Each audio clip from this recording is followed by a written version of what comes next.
Oke, selamat pagi, salam sejahtera untuk kita semua. Assalamualaikum warahmatullahi wabarakatuh. Terima kasih pada bapak-bapak ibu-ibu sekalian yang telah hadir di sini untuk mengikuti acara uji. Sebelumnya, perkenalkan nama saya Rincan Danang Abdul Menteri. Dompet saya 702.250. Hari ini kita akan membahas tentang peran atau Zero Trust Security, lindungi data, lindungi diri dan tanpa kompromi, yang disampaikan oleh narasumber Bapak Vitalis Anggara, ASKOM. Beliau salah satu asisten administrasi Helplex SAP di regional PTP 1 regional 5. Oke, selanjutnya kita mulai. Keamanan data di era AI. Oke, selanjutnya. Nah, apa itu peran pentingnya dalam dunia AI adalah melindungi aset digital dari ancaman cyber modern. Cyber ini kejahatan ya, ancaman cyber ini penjelasannya terkait dengan keamanan data, keamanan di era digitalisasi. Oke, selanjutnya. Nah, strategi keamanan di era AI, apa aja sih yang harus kita lindungi di sebagai aset digital itu? Yang pertama itu satu, keamanan data. Dua, ancaman cyber. Tiga, CIA. Empat, GTA. Lima, strategi keamanan data. Enam, langkah praktik, kesimpulan, dan ini adalah konsep yang akan dibahas dalam materi Go Digital. Oke, yang pertama selanjutnya. Nah, ini kita dimulai dari awal, yaitu keamanan data itu penting. Kenapa penting? Ini karena di situ ada volume data yang begitu besar, ada data terkait dengan finansial, ada reputasi ya. Apabila tidak aman, ini menyebabkan ini. Nah, data itu semakin banyak, penuh lah istilah memori dan sebagainya. Terus kebocoran data global, ini biaya yang diakibatkan akibat untuk mencegah keamanan data ini. Terus pelanggan, nah ini berpengaruh pada reputasi suatu perusahaan, dan yang pastinya juga ini kewajiban oleh perlindungan data pribadi. Ya, bisa kemana-mana data-data kita, baik data terkait biodata kita, aset-aset data kita, ini keluar ya. Makanya keamanan data itu penting. Selanjutnya, nah ini ancaman cyber. Nah, seperti apa ancaman cyber? Nah, ini ada 4 yang sekarang lagi diganti ini, power di sini. Nah, penipuan. Nah, seperti sebelumnya kita jelaskan dulu juga, motif-motif penipuan phishing ini banyak. Nah, ini yang berbentuk malware, ransomware ini berbahaya. Kalau sudah ini hancur semua data. Biasanya dia kalau mau ini ada tebusan lah ya. Terus supply chain ini vendor, biasanya peretasan oleh vendor. Deepfake ini identitas palsu. Nah, jadi ada 4. Yang pertama ini adalah menggunakan AI. Sekarang apa yang terbaru? Wajah kita ini bisa ditempelkan ke orang. Jadi orang menipu dengan wajah kita. Nah, inilah dia menggunakan AI for phishing. Jadi wajah yang ditampilkan itu misalnya wajah Deden atau wajah teman-teman kita ini bisa ditampilkan. Baru-baru ini yang agak ngeri juga. Jadi misalkan Pak Tam mau nipu Pak Dedi, nggak ketipu kata dia kan. Nah, udah tahu Pak Tam pakai wajah istrinya ya kan, nah, ketipu. Nah, kalau mungkin Pak Tam nggak mau ini aja, nggak bisa ketipu, giliran istrinya, nah jadi menggunakan AI. Nah, ransomware ini tadi malware. Ini hati-hati ya dengan penggunaan flash atau situs-situs tertentu ini jaringan, kayak situs-situs film-film, ya, film perjuangan, ya di malam hari atau di subuh. Nah, itu ada film-film perjuangan yang tidak boleh ditonton anak-anak karena subuh perjuangannya. Nah, ini di ransomware, ya sekali klik masuk semua. Kalau sudah kena ini, tidak ada obat, ganti barang-barang, atau kita bisa membayar. Oke, selanjutnya ini yang supply chain ini yang ketiga, biasanya masuk orang lain, biasa hacker-hacker. Nah, ini masuk sini. Kalau ini identitas palsu, nah ini bisa suara atau wajah. Jadi KTP atau apa ini bisa dipalsukan menggunakan deepfake. Terus CIA, oh ini ngeri nih, CIA. Bukan CEO. CIA. Oke, nah ini CIA, confidential Ini akses terbatas ya, atau kerahasiaan. Ya, makanya harus sangat-sangat rahasia. Akses terbatas, enkripsi, kontrol akses. Hanya pengguna memiliki otoritas data mengaksesnya. Inilah kuncinya. Yang kedua, mengamankan data algoritma. Ya. Kemudian manipulasi sama berbasis peran. Ini hak akses minimum. Oke, selanjutnya. Integritas perlindungan data. Nah, supaya nggak dirusak itu harus ada otoritas. Di sini checksum tanda tangan digital. Biasa kan tanda tangan digital kan di sini. Terus validasi masukan bisa juga pengamanan data melalui ini. Ya, proteksi agar data masuk dengan password ini supaya menghindari ini. Terus, nah ini menciptakan suatu audit lah ya, audit untuk mendeteksi dan mencatat perubahan data. Kalau ada data-data yang janggal bisa terdetek dengan ini. Oke, selanjutnya availability. Suatu sistem pengamanan itu harus ketersediaan. Nah, ini harus menggunakan server, terus lagi perangkat itu optimal, pemeliharaan rutinnya harus ada. Ini kalau misalnya terjadi bencana ini langsung bisa diambil kembali atau biasa di-clone lah ya. Bukan di-clone ya, beda clone. Oke, selanjutnya GTA. Apa itu GTA? Zero Trust Architecture. Jadi kepercayaan. Nah, ya, jadi intinya kita identitas kita tuh diverifikasi betul. Sistem itu tidak mudah disusuri. Terus ini aksesnya itu hanya orang-orang tertentu. Jadi menggunakan 3 metode ini, Zero Trust Architecture atau ZTE. Terus selanjutnya, nah strateginya bagaimana? Nah, ini teknologi enkripsi. Nah di sini ada apa sih enkripsi itu? Perlindungan data, pencegahan kebocoran dan regulasi. 3 inilah yang menjadi komponen untuk pengamanan data, di mana perlindungan data mengubah format yang tidak dibaca. Macam-macam nih, bisa di format ke Excel atau di format ke WMF atau apa. Terus yang ketiga ini, ya ini harus apa ya? Harus hati-hati betul ini terkait data keuangan dan pribadi, karena bisa disalahgunakan. Kemudian ini kepatuhan regulasi. Nah ini macam-macam undang-undang ITE ya. Yang terbaru ini undang-undang ITE nanti memastikan semua informasi itu tidak sepenuhnya bisa diakses oleh masyarakat, hanya sedikit yang bisa diakses.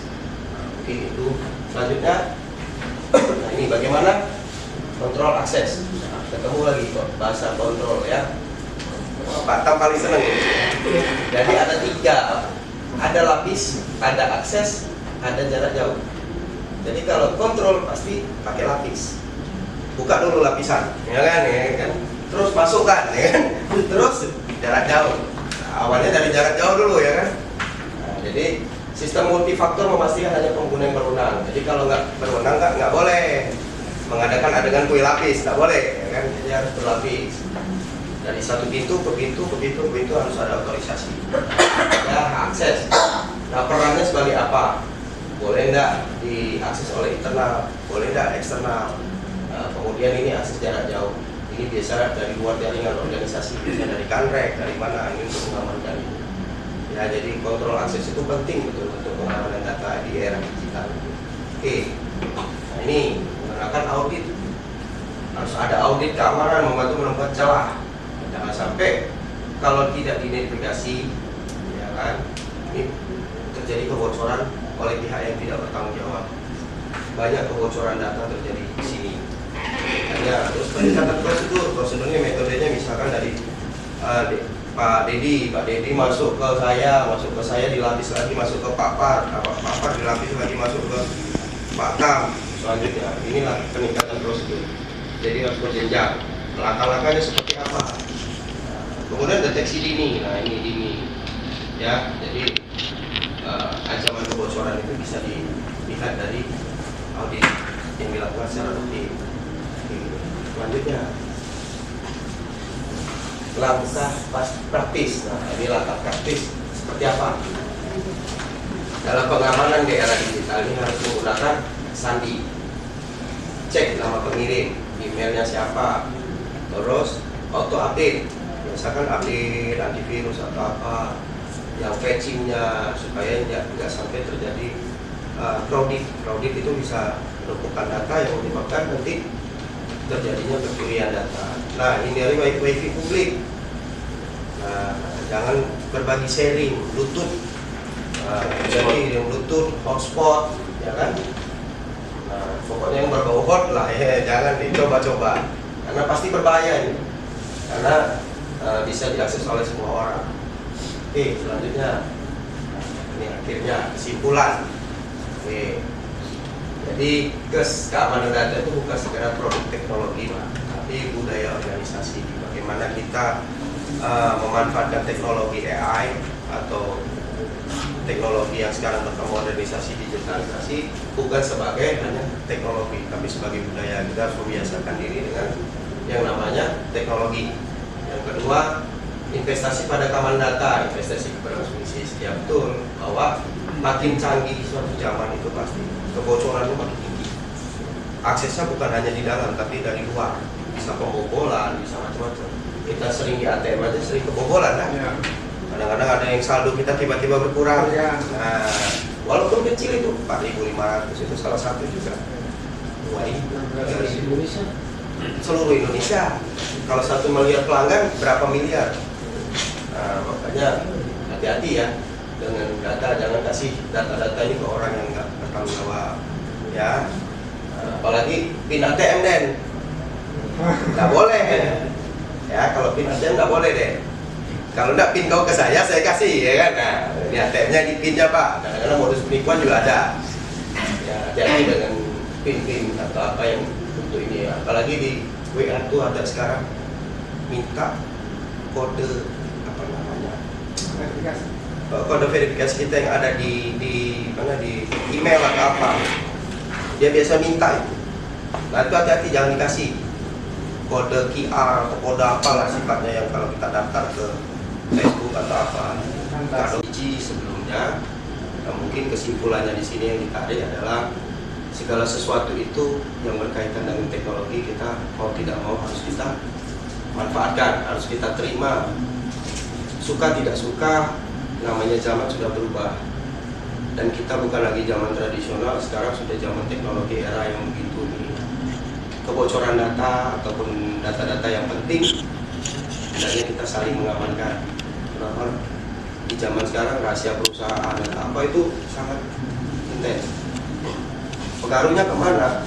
Keberlangsungan perusahaan kita nantinya. Mungkin itu saja dari saya. Terima kasih, semoga bermanfaat buat Bapak Ibu sekalian.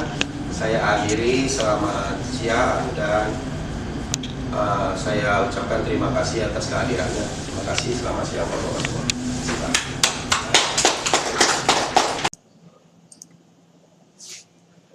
Assalamualaikum warahmatullahi wabarakatuh. Salam sejahtera untuk kita semua. Om Swastiastu, Namo Buddhaya, salam kebajikan. PTPN, tumbuh, juara, bangun negeri. Perkenalkan, nama saya Rincan Danang Abdullah Lumontobing. Saya karyawan PTPN 1 Regional 7 Kebun Tebenan dengan nomor NIK 7002250. Hari ini saya akan merangkum tentang webinar GoDigi tentang keamanan data di era AI yang disampaikan oleh narasumber Bapak Vitalis Anggara Eskom. Beliau bekerja sebagai asisten administrasi dan helpdesk SAP PTPN 1 Regional 5 yang dilaksanakan pada hari tanggal 27 Januari 2026. Beberapa poin yang disampaikan diantaranya, yang pertama, mengapa data itu penting. Yang kedua, apa saja yang menjadi ancaman cyber. Yang ketiga, apa itu CIA. Dan yang keempat, bagaimana strategi pengamanan data. Dan yang terakhir adalah kesimpulan. Yang pertama, ancaman cyber. Bentuk-bentuk ancaman cyber berupa AI power phishing, berupa penipuan berbasis AI, ransomware, yaitu pencurian data melalui malware yang dalam sistem. Yang ketiga, serangan supply chain atau peretasan yang dilakukan oleh pihak ketiga. Yang terakhir ada deepfakes, adalah penggunaan identitas palsu. Definisi CIA, yaitu bentuk pengamanan data yang dilakukan melalui CIA. Apa itu CIA? Confidentiality, integrity, dan availability. Terakhir, selanjutnya penggunaan akses terbatas itu termasuk dengan confidentiality, pengamanan data berbasis algoritma enkripsi dan hak akses. Yang kedua, integrity, melindungi data dengan menggunakan checksum atau tanda tangan digital, availability perlindungan dengan menyimpan data di dalam server dan melakukan pemeliharaan rutin server. Bagaimana cara strategi pengamanan data? Yang pertama yaitu menggunakan teknologi enkripsi, yang kedua pembatasan kontrol akses, yang ketiga audit keamanan berkala. Kesimpulan dari webinar GoDigi tentang keamanan data di era digital bahwa keamanan data bukan sekedar produk teknologi, melainkan budaya organisasi. Investasi pada keamanan data adalah investasi pada keberlangsungan usaha.